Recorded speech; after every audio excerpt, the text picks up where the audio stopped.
Quand j'étais un petit chiot, je t'amusais avec mes gambades, et je te faisais rire. Tu m'appelais ton enfant. Et ceci, malgré plusieurs chaussures grignotées, sans oublier quelques coussins déchiquetés. Je suis vite devenue ta meilleure amie. Chaque fois que je faisais une bêtise, tu agitais ton doigt en me demandant « Comment t'as pu ?» Mais tu me pardonnais vite, et tu me faisais de gros câlins. J'ai mis un peu plus de temps que prévu avant de devenir propre, parce que tu étais très occupée. Mais nous y sommes arrivés à la fin. Je me souviens de ces nuits, tout près de toi, dans ton lit, où j'écoutais tes confidences et tes rêves les plus secrets. Et je croyais que la vie ne pourrait pas être meilleure. Nous avons fait de longues balades et des jeux dans les bois, des balades en voiture, des pauses pour manger une glace. Je n'avais droit qu'aux biscuits, parce que la glace est mauvaise pour les chiens, ce que tu disais. Et je faisais de longs sommes au soleil, en attendant que tu rentres le soir. Peu à peu, tu as commencé à passer plus de temps au bureau, et plus de temps à chercher une compagne. J'étais patient, je t'attendais sagement à la maison. Je t'ai réconforté après les déceptions, quand tu avais le cœur brisé.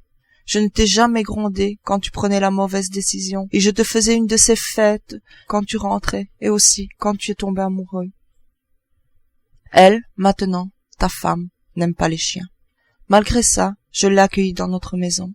J'ai essayé d'être gentil avec elle et de lui obéir.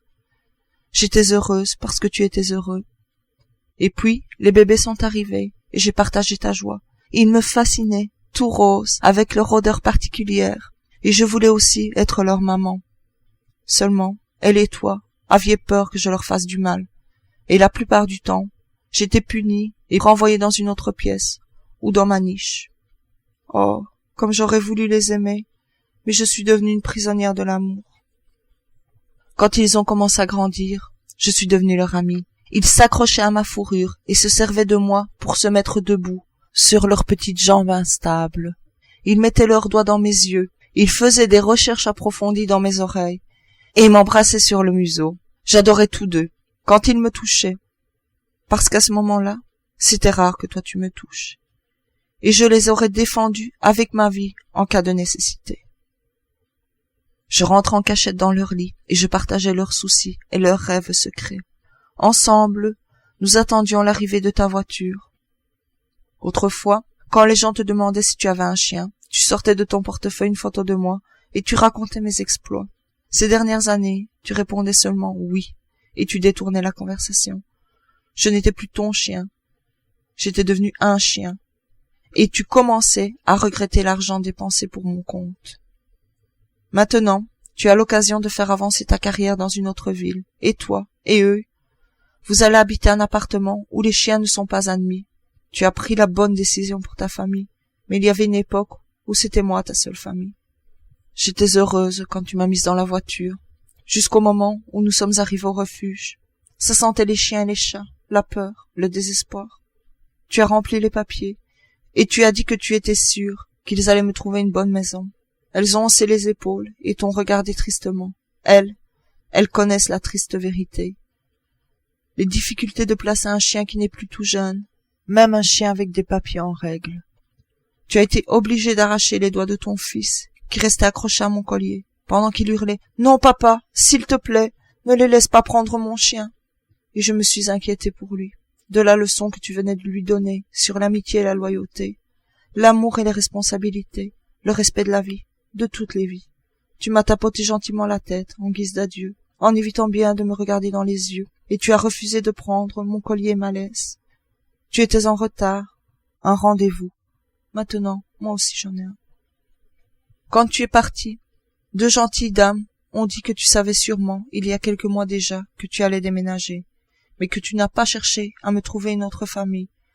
Elles ont secoué la tête et se sont demandé comment t'as pu.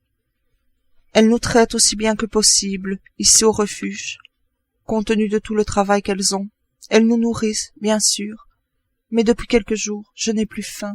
Au début, dès que quelqu'un passait devant ma cage, je levais la tête, dans l'espoir de te voir, pensant que tu aurais changé d'avis, que c'était un mauvais rêve.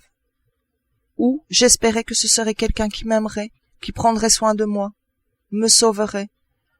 Quand j'ai réalisé que je ne pouvais pas rivaliser avec ces jeunes chiens tout heureux, qui s'en foutaient de leur destin, je me suis retiré au fond de ma cage, et j'ai attendu.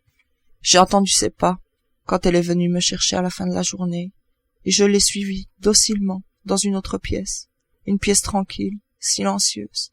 Elle m'a mise sur la table, et elle m'a frotté les oreilles. Elle m'a rassurée. Elle m'a dit de ne pas m'inquiéter. Mon cœur battait à tout va en pensant à ce qui allait venir, mais j'avais aussi un sentiment de soulagement.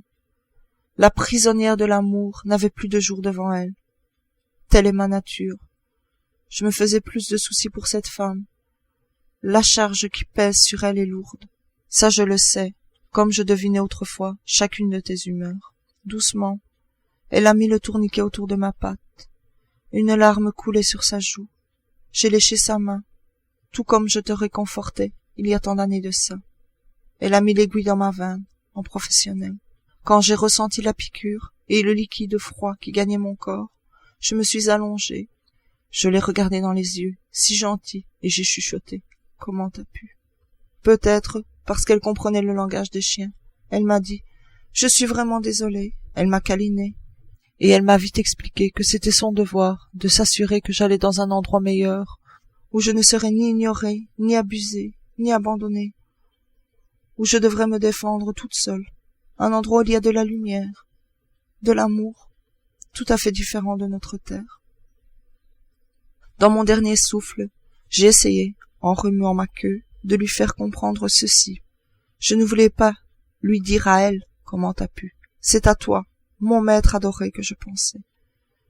Je penserai à toi et je t'attendrai toujours.